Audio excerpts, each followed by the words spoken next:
Alright, so I really like camping and hiking and blah, blah, blah, blah. So the story starts up with that. So this one time I was with a bunch of buddies of mine up in Canada, up in the Muskoka region, if anybody's ever been camping up there.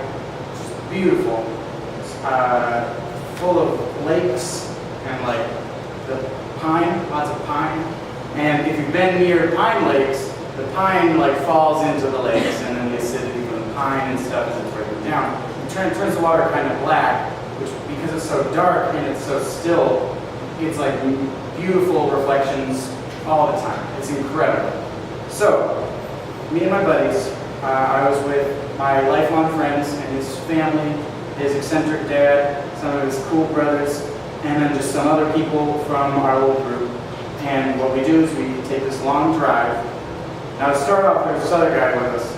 This is just a funny aside, I don't know if I was going to mention this. There's this other guy coming up with us, and it's his first time coming on this type of trip. It's his first time seeing how Mark Sr. operated his things, how he ran stuff. Now Mark Sr. runs things his own way. And poor Greg didn't know about that, so he shows up, and like the plan is like, all right, we're going to go, we're going to leave at midnight, we're going to get there at dawn. Now we all knew that wasn't going to happen because like Mark takes forever on everything he does. And so Greg's like, all right, let's get going, guys, let's get going. And Mark's like, oh, we're just getting the canoes figured out still. And like, Greg was pissed and took a nap in his car. And so that was funny. We got going, it's a long drive up. We go, straight past Toronto and then a couple hours north from there. And we get there, put our canoes in, load the gear up in the canoes. Canoe for maybe about an hour. Portage, as we like to say around here, portage if you're from a dumb place. Portage from one lake into another. Canoe for about another hour through what we call Fire Swamp, and which is not really a swamp, and certainly doesn't have any fire. But and then we get to this island, and we just post up and we just camp on this island. We're there for about a week or so or whatever, and it's awesome. I'm in a whole week without wearing any shoes, and it's awesome. And if you need to take a poop, you have to like take the canoe out over to Dump Island. Can't poop where you sleep, right? Is that what they say? And so the whole thing is just fun. Like there's like a white sand beach we go see. There's like a dam that we like to go and play in, even though there's signs that say not to, and all this stuff. And one of the big things that we do, it's one of the big like big ticket items. It's like the thing they put on the marquee if this were to be like an event. Is cliff jumping. We go cliff jumping, and it's crazy. And so there's two cliffs. Well, there's kind of three, because at the 45 there's also like a 30-footer, and then over here there's a 65-footer. Not to be anticlimactic, the 65-footer doesn't factor into the rest of the story. So we go, and it's a day for cliff jumping. And there's me, there's a bunch of people who've been there before, there's a few people who've only been there who it's their first time, and there's some kids who are younger than me. And we all go, and we kind of climb up the trail, like we put in, climb up the trail, head over the cliff. And it is terrifying, you guys. I don't know if you've ever been to the top of a cliff looking down. It's scary. I was like, this is going to be great. And I go, and I was like, this is the worst thing I've ever done to myself. This is terrifying.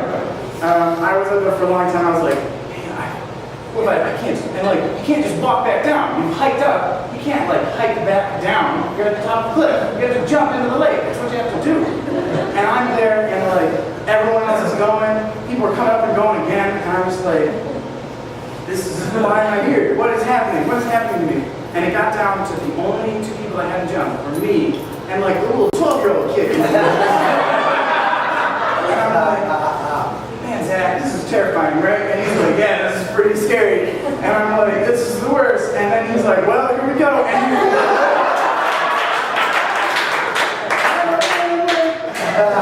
the little guy went, what am I going to do? Like, now I definitely can't climb back down.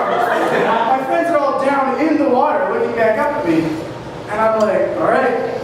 And I honestly do not remember. I remember walking towards the edge. I remember walking towards the edge of the cliff. And I do not remember the instant when I left the ground. I can't, like, my brain shut off. My brain is like, I'm not going to be here. And it shut off. And, like, when I came to, which must have been, like, I don't know, like 0.3 of a second later, when I came to, I was going. And, like, my friends were watching. They said my eyes never closed. But I didn't see the edge of that cliff. I just remember curling up in a little ball, falling into the water, and then spinning around weird in the water, not knowing how to get back up.